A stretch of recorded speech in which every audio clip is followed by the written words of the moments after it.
Today we're in Austin, Texas at the White Horse Saloon, one of the most classic honky-tonks still here in Austin, Texas. And we're gonna be meeting with Pug Johnson, one of the most lively, exciting, upcoming country artists in the state of Texas.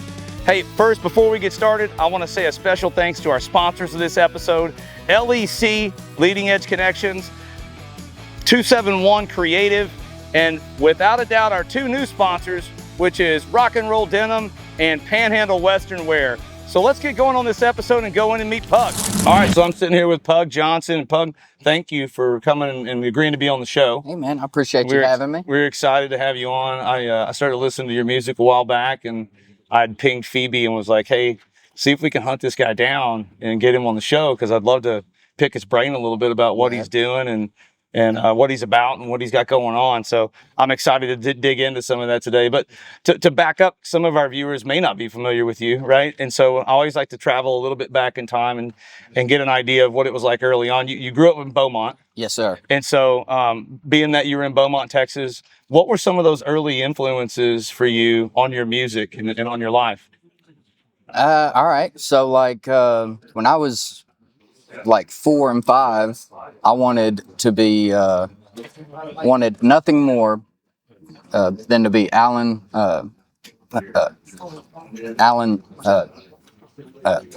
Jackson. Oh yeah, That would I mean that was it for me. But of course, you know, George Strait was in there as well. But down in the Beaumont area, we get a lot of Cajun. yeah. You know, every our closest festival was the Rice festival in Winnie. Okay. And you know, every year I'd go out there, and I think it was Thursday or Friday night was Cajun night, and it was nothing but Cajun bands. So like really got kind of steeped in that. When I was like 12 or so, I found Waylon. Okay. And that was it for me. And about a year after that, my uncle introduced me to Billy Joe Shaver. Okay. And that was when I was like, oh shit, I want to be a songwriter. I want to do what this guy does. Yeah. Like he writes about his life. And so, yeah, like, you know, all the old country stuff, you know, for sure. Willie and Waylon, George and Merle, Lefty Frizzell, you know, I mean, the list goes on, but then, you know, got into college and got kind of introduced to New Orleans style, you know, jazz. Yeah. And that's been like one that I found later,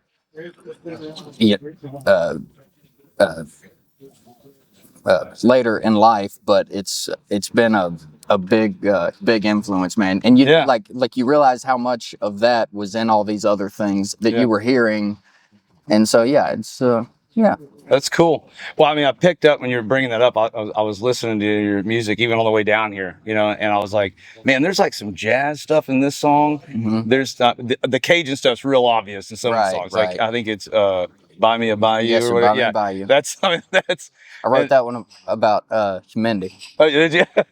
That's awesome. That's your wife. And so, obviously, when did you meet her and get married to her? So we met in 2017. Okay. Right? Yeah. I met her down in Beaumont. She was working for Big Oil and Gas. Okay. And they had moved her to Beaumont from Houston area, and we were. I was playing a place called Madison's in Beaumont. Okay. Every Tuesday night, I had a gig over there, and finished up my gig, and Mindy had been out bar hopping with her roommates, and she was staring at me. Yeah. From across the room. We'd already finished playing, and so she didn't actually hear me play that night, but she was smitten, and she came to see me, and was nervous because she wasn't sure if I was any good or not. Yeah. I'm sure once she heard you the first time, she was like, "All right, good deal." Yeah, she's not. Yeah, the first time I took a break, I walked down. I was like, "Are we good? We still gonna keep talking?" She said, "We're good." Like, Good. all right. And how long you guys been married? 2017, or that was when you met in 2017? We met in 2017. We got married in 2018. Okay. So quick. however long you guys that's been. Yeah. Awesome. 7 years. Yeah. 7 or 8 we're married? years. Yeah, Yeah. almost 8. So she's been with you for the ride so far, for the most part. 'Cause you were just getting your things going. Before that, to kind of back up, growing up, when did you pick up music and guitar? Were you classically trained, or was it something you just picked up by ear kind of thing? Or no? So back when I was like 4 and 5, I would take my little toys, my toy guitars, and I would stand on people's fireplaces and I would sing Chattahoochee and stuff. Yeah. And I would stand in front of the radio and rock. I've always kind of rocked back and forth. So I would stand in front of the radio and rock and sing along with everything. But it wasn't until I got into Billy Joe, and that was when I started writing songs, but I couldn't play it. Play an instrument. I didn't know the way theory worked, any of that. And I spent several months like just writing poems essentially in song form, and I would have a melody, to it. But eventually I was like, I think I need to learn how to play the guitar. Yeah. That way I can actually put some, make these things full songs. Yeah. And then that led me to, okay, well, if I want to be a songwriter, people have to hear them. And so then I started playing out in little bars and stuff like that, because that was the closest thing that I could do. I was 15. Yeah. So you started writing before you even learned how to play an instrument? Yeah. That's pretty cool. Mm-hmm. That's I don't hear that as often as most of the guys are like, I was playing some guitar, and then natural progression was I started trying to write some music. But that's pretty neat. You were in lyrically, I think you're really strong. Like in songs I've heard, that's my opinion. But there's some stuff you do that I think is very unique. But it's also for how long you've been doing this, it's really polished, or it feels really polished. Thank you. At that. So it's just, there's my 2 cents, but whatever that's worth. So that's cool. So it was writing music and then bringing it all together with the guitar. Do you play any other instruments, or is it? I can play like a little bit of piano. Okay. I can kind of work my way, around one. But if you want me to actually get up there and play you a song on the piano, it's probably pretty bad. Okay. So you just use it to kind of play in here and do that kind of stuff. So you started writing songs, started playing a little bit, just around Beaumont, I'm assuming. Yeah. And that's where it was at first. And then when I was 16, I started my first band. Okay. And we traveled all over Texas. It was Slow Rollin' Lows, named after a Billy Joe song. Yeah. And I mean, we went around there a few years, traveled all over Texas, and went to school for music down in Port Arthur. Okay. And then when I graduated from there, me and what was left of the band all moved to Nashville because we'd had several guys that we went to college with that had moved up there. Yeah. And so we were planning, we were like, well, hey, once we get out of school, it's either going to be Nashville or go to Austin. Yeah. And I was gearing more towards here. Yeah.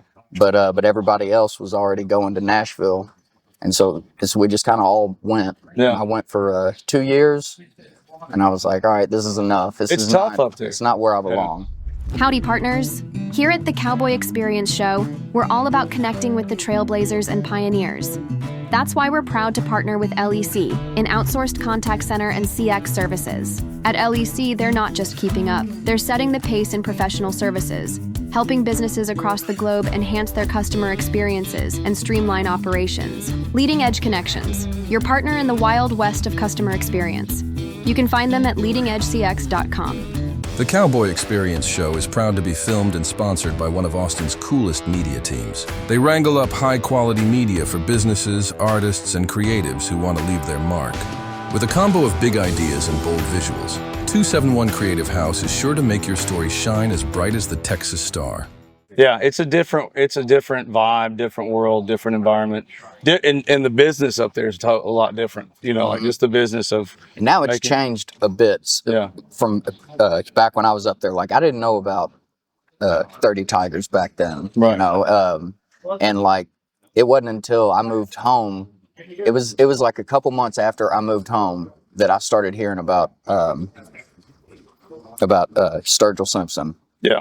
And that was when Meta Modern was like really starting to break out. Yeah. And that was, so it was like I just missed like that. if I had wrote it out a little longer, who knows? But I don't know. I think it worked out. You know, me coming home. That's how we met up with Break Maiden, and you know, because like I kind of found a thing in Nashville with my playing and my writing, but I was only playing like 2 or 3 songs per night. Gotcha. Playing writers' nights, and when I came back to Beaumont, I was playing 3 and 4 hours a night. Yeah. And so I was able to like take the thing that I had kind of developed and then really turn work it into on it. something. Yeah. Yeah. Well, that's one of the things I've heard just in having conversations with a lot of the artists down here, is that they're like here. One, you can make a little more of a living doing it. Absolutely. But the other thing they said is like, you know, you really get some time to work on your showmanship, your craft, and things like that. He's like, to get to the point where you're putting on a show, right? Like because the stages go, like that's where you want to get to at some point in time. And they were saying like you just said, like there's that ability, you can do that here and do that. So I want to go back a little bit to into influences and stuff, because you mentioned Billy Joe several times. He's a big part of that. Absolutely. What specifically about him or his music or both hit you so hard? So the first thing I heard from him was the Tramp on Your Street album. Yeah. And so I was hearing all the stories about, the story for the song Tramp on Your Street, where, Billy Joe was a kid. He snuck out to go and see Homer and Jethro at a little bar, and walked 5 or 10 miles of train track barefooted, and he went and wound up getting to see Hank Williams, and so as as I was looking into it, Billy Joe, that's the way he always wrote, was like he took things from his life that he had been through and he turned them into songs. And then, they wound up getting picked up by everybody. Yeah. And so I was like, man, I like that's what I want. Yeah, I can see that. He's a master storyteller. Dude, absolutely. Has his own way of getting ideas across and painting a picture in your mind with the setting and with the vibe and everything. Yeah, he was very gifted in that. He's got an attitude about it. You know? Oh yeah. I mean, but to your point, when you listen to his music, there's almost like a film that goes off in your head that you're watching along with. Absolutely. With what's being sung and played. So that's cool. That's neat. That registered with you, and that matches. I hear that in your music, the storytelling too. So that's really cool. Yeah, you've been able to transition and absorb that, make it your own. It's not like you're, because you don't sound like Billy Joe in that sense, but the gift you have, I think, is very similar in how you've done that. So that's really cool. So he's been a big influence. So you started playing, got the band together, came here, or went to Tennessee and then came here. So you're up there 2 years. And did you move directly back to Austin, or did you go back to Beaumont first? Went to Beaumont. I went back to school. Okay. Back to college. My mom had, when I moved off, had started a little restaurant business. And so Mom made a deal with me, and she was like, well, if you move back home and help me out with the restaurant, we'll pay for you to go back to school. I was like, well, hey, that's a pretty good deal. I'd be a fool not to take it. Yeah. So I went back and studied writing. Okay. Yeah. I was like, I'm still thinking about songwriting, as the, end goal. Okay. And so went back to school and was doing really well I had about a year left, and Beaumont at that time had a cocaine boom, and I fell off into it, and so I was about to ruin my GPA, and so I dropped, with the intention of like, all right, lesson learned, I'm going to get my shit together, and then I'll come back, and I just. I never went back. I started playing more gigs in Beaumont. And those were all, most of it was me just playing solo, for 3 or 4 hours every night. And so you talk about really kind of honing in, it's really kind of honing in on putting on a show, because it's just you with a guitar, and you got to keep these drunks in a bar satisfied for. I'll say it's not easy to do when it's just you, no band. You've got to really, really, really be great at pulling people in. So then you got that going, and then came to Austin to live the dream. Yeah, we put the first album out while I was still down in Beaumont. And Mindy and I moved over here 2 years ago. So yeah, we've been here for 2 years now. So now that's the question. How you like it? Oh, dude, I love it over here. Yeah, it's Beaumont is pretty. Beaumont gets a bad rap, and I actually give it a bad rap quite a bit. But it's Beaumont is a really cool area once you're kind of outside of Beaumont. Which is like where I grew up and everything. But the humidity is awful, and the mosquitoes will carry you away. And up here, that is not an issue. So you get a little bit. So my team here is from Houston, Conroe. So they know all about it. Yeah, they know. And Phoebe, when she first moved here. Where are you from originally? I'm originally from Fort Worth. So I grew up in Fort Worth. Nice. And then I moved off for. I lived there for 33 years, off and on, but predominantly Fort Worth. I moved off to Tampa for a little bit, and that was part of the reason coming back.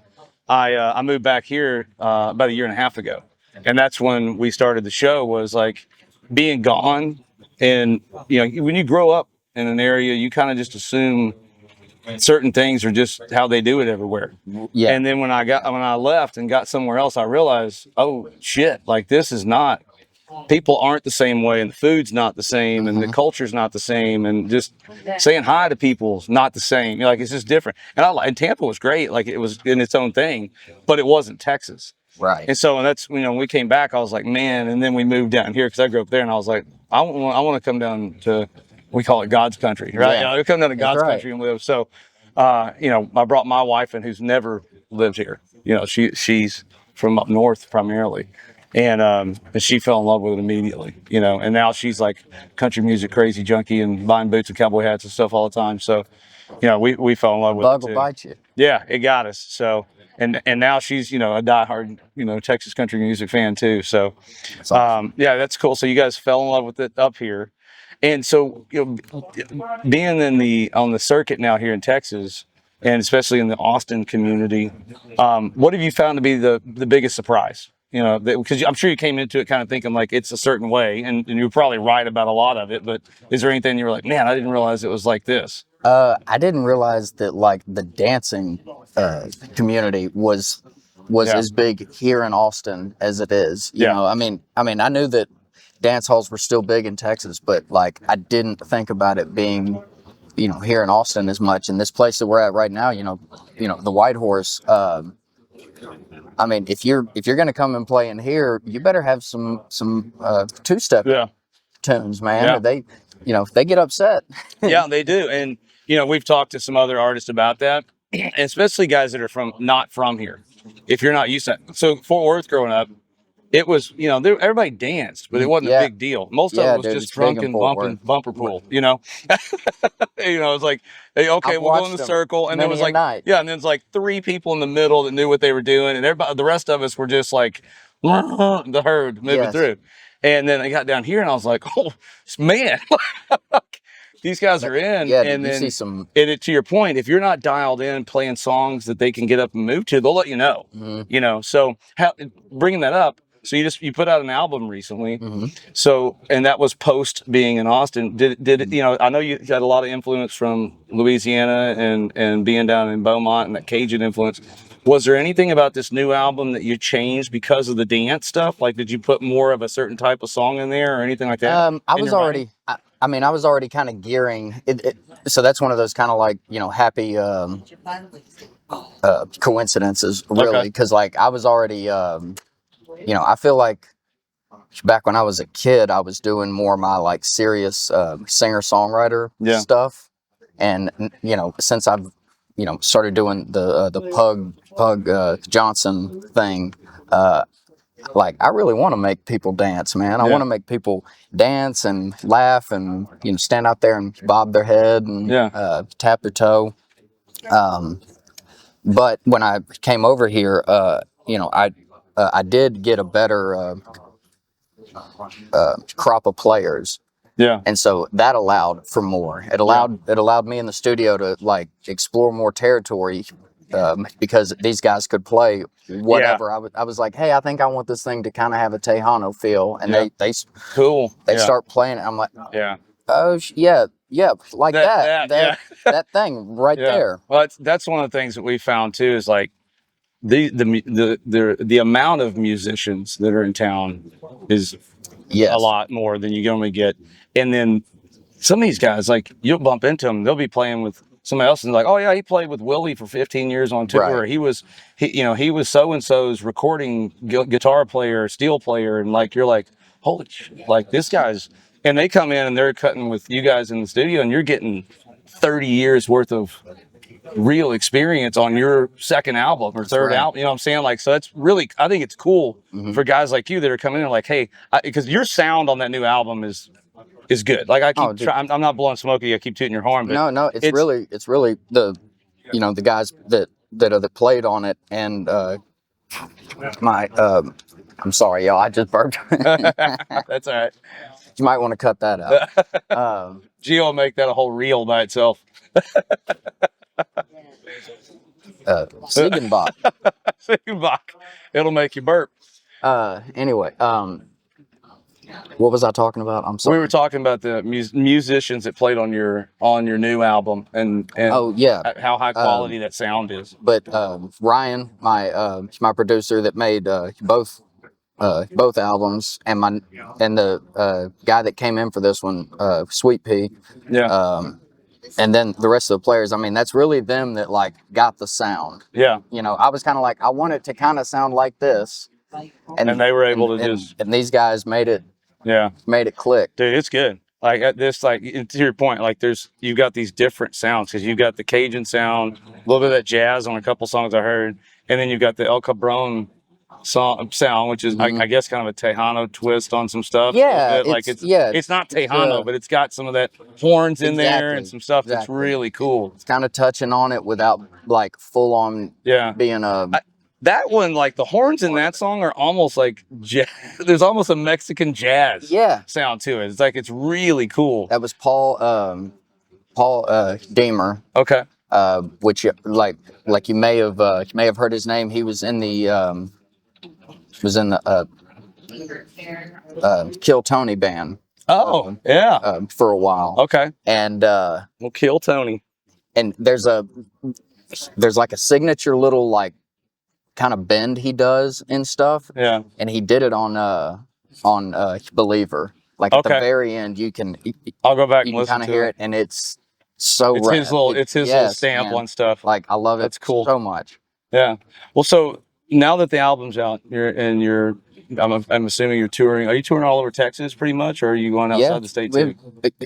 Man, we've been all over the country. I thought so. I thought I saw some stuff for you. But I think here coming up, we're really just gonna like try to buckle down on Texas. And, which I'm really happy about, because it means fewer flights. Yeah. And me just being home. Yeah. Yeah. I think a lot of guys like that part. Like it gets rough being out. I mean, we know like from just and we're not even on the road nearly as much as you guys are. But like when we go out and take a week, doing this or whatever, it wears you out, man. Like it's nice to be back home, and eat your own food and do your own stuff. Yes, so so far what you've played in Texas, and there's a lot of venues in the state too, which just makes it a lot of fun. Have you had a favorite spot yet that you really enjoyed the most? That's tough. That is tough. Because I've like the best venues I've played yet have been have all been out of state, and that's not because like there's not the same caliber of venues. Yeah. I just haven't gotten to play them yet. Yeah, yeah. The White Horse is always a fun one. Yep. I've got the Green Hall gig coming up here pretty soon. That's a cool venue, so, dude. Have you done that one before? No. Okay. And so like that's one of those deal. like, yeah. you know, that's you know, I might as well be playing the Ryman Auditorium. Yeah. You know. Well, you get down here and you've got Billy Bob's, Green, like those are the ones that are like, and these are all cool, but those are the ones kind of like, I always look at those and you're like, and you talk to guys and you're like, those are stepping stone moments. Like when you like, absolutely. you know, like there, you know, none of them are that you've arrived really until you, I guess, like, 'cause it's just all your career. But those are pivotal places that are like, you know, that's like, I would assume it's kind of like a baseball player being like, we're playing at Wrigley Field tonight. Right. You know, like, okay, there's some history here that the people that have been on stage in that place and played that you're going to now be part of the history of playing with that. That's right. Those are cool things, man. And you get a lot of that here, even in Austin, like the Spoke and some of these other places where, like, I mean, everybody's come through these places to play at some point in time. Yep. So that's neat. When's that Green Hall? That is the 25th of April or May? Yes. Oh, that's coming up quick. Yeah. Okay. So yeah, like a week. Yeah. Week or so. We'll get that on a reel coming up on the April 25th. With, go see Pug Johnson at Green Hall, baby. Yeah, with Joshua Ray Walker. Oh, you serious? Yeah. I mean, I've got him marked down just because of what he's been going through with his health. And his music's amazing. He's a great songwriter, but he's a sweet souled guy. You can tell that comes through just in everything he's got going. I haven't met him yet, but I may be out in Green watching you both play. Hell yeah, any excuse to go out there, dude. That place is a blast. So we were out there last year and went down to Whitewater Amphitheater, hit GreenAll, that stuff in that area, floated the river. Like most people say, if you haven't been down there, dude, that's a must stop in Texas. Is that whole area. So you got that one coming up. What else do you have coming up for shows that are mentionable? Well, talking about killer venues here in Texas. The night before my Green Hall thing, I've got I'm playing the Hot Spot up in oh yeah. Cedar Park. Yep. Yeah. Yep. Cedar Park. Freaking I'm opening great for venue. Joe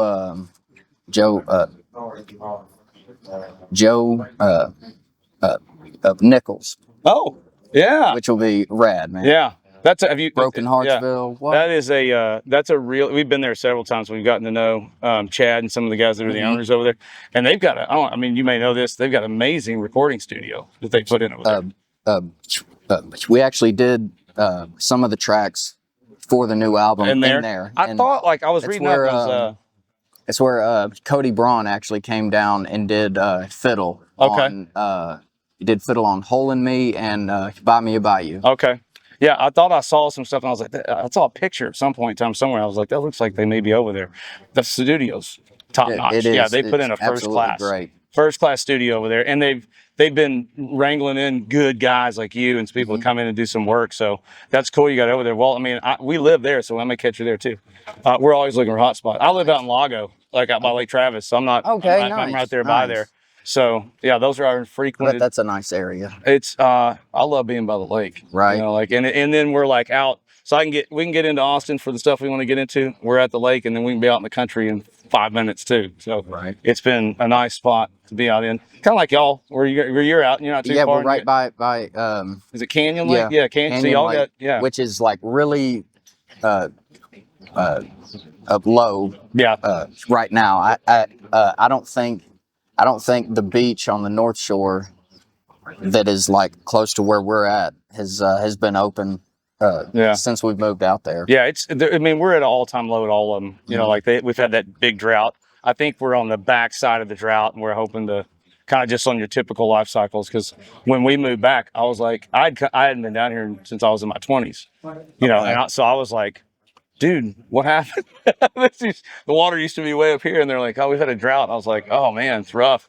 And you see how it impacts the communities around there too, because there's like bars that are closed and restaurants because there's no water. Like, there's literally bars that used to be on the water that aren't on the water anymore. Like, so that's cool. You got that going on. So you got some good shows coming up. And then what else is going on? Well, anything else you got planned that you want to share with anybody? All right, I'm getting a note. What's up? Oh, we got whatever. Oh yeah. The boss. What was that one? April the 21st. Okay. So Monday. Monday. Will this even be out by then? Well, we can get some reels out by then. Okay, so cool. Even at that. So April the 21st, we're doing my Austin release party at nice. At the Jackalope. The Jackalope. The one on South Shore. South Shore. Jackalope. Jackalope. April the 21st. What time, Mindy? 7 p.m. 7 p.m. At the Jackalope. At the Jackalope. At the Jackalope on the North Shore. On the North Shore. All right. April 21st. Open to all. Open to all. All are welcome. Everyone. Yes. Doesn't matter your political side. Doesn't matter any of that. You can still come and listen to music. We can all come together under Pug Johnson and have a good time. This is going to be a great reel. Who knows? You never know. You may end up running against Matthew McConaughey for mayor or something like that. It's our governor of Texas. So that's great. That's cool. So it's going to be a full blown release party you got going on, and Austin based deal. So that's going to be cool. Sweet Pea is going to do a DJ set. Okay. And I think I'll play a short set by myself. Okay. So it's going to be acoustic set, and he's going to DJ. Yes. And then everybody have a good time. Yes. That's cool. I'm not sure which order things are happening in, but those are the things that are happening. There's a lot of fun stuff. So show up if you can. Yes. And come check out, and also check out Pug's stuff on all your streaming sites and all that with his albums El Cabron, right? That's right. Yeah. So to dig into that album a little bit, because it is such a mix of stuff. Is there a particular song on that album that you're like, I know you're proud of all of them because they're all independently probably like children to you because you spend so much time and they're so intimate. But is there one that you're like, I'm really happy with this one, probably just as special to me right now, and you're really digging it? I think the title track, really, I feel like I did, I feel like I hit on something cool and kind of different. Yeah. With that track. Yeah. I mean, there's Last Call. That one was a challenge to write because it stacks rhymes. Yeah. So much, and I'm trying to, it's a specific kind of story that I'm trying to tell, and so it was difficult kind of parameters to work around, and so I had to be kind of I had to reach for some to make all that work together. Yeah, exactly. To make that's cool because I'm sure some songs are like that, right? Like it's just like what you want to do, but pulling it all together and having it flow is another thing, from a lyrical standpoint. So that's great. Well, so people can find. I want to make sure everybody knows where to find you. People can find you online. I mean, you're on all the social stuff, but absolutely. So on Instagram? Yes, sir. Under Pug Johnson, or I think it's Pug Johnson, or maybe Pug Johnson official. I don't know. Instagram. Yeah. So Pug Johnson on Instagram. Okay. Pug Johnson on Facebook. Yeah. Pug Johnson official on Facebook and TikTok. And then you got your website. And then my website is pugjohnson.com. Pugjohnson.com. So go check him out, man. Go download his music. Support this artist. He's coming up, and I can attest and promise you, as Weldon Henson calls me, the Texas music connoisseur. Hell yeah. I don't know if that's right, but it sounds nice. But this album is worth your time and downloading and listening to. It's amazing. It's got a huge variety of stuff on it, and it's very polished, and it is a fun album to pick up and listen to. So anything else you want to share with our fans? You're just ready to rock and roll? Go catch this guy live, man. Hope you enjoyed this episode, and again, we want to thank the White Horse Saloon for hosting and letting us film this here. And Pug, thanks for being on the show. We wish you the best with your tour and your upcoming release party. And so we're excited to get this out so people can see that and find you. And hey, if you enjoyed the episode, please give us a like and a subscribe and share with your friends. Until next time, we'll see you on the Cowboy Experience. Adios.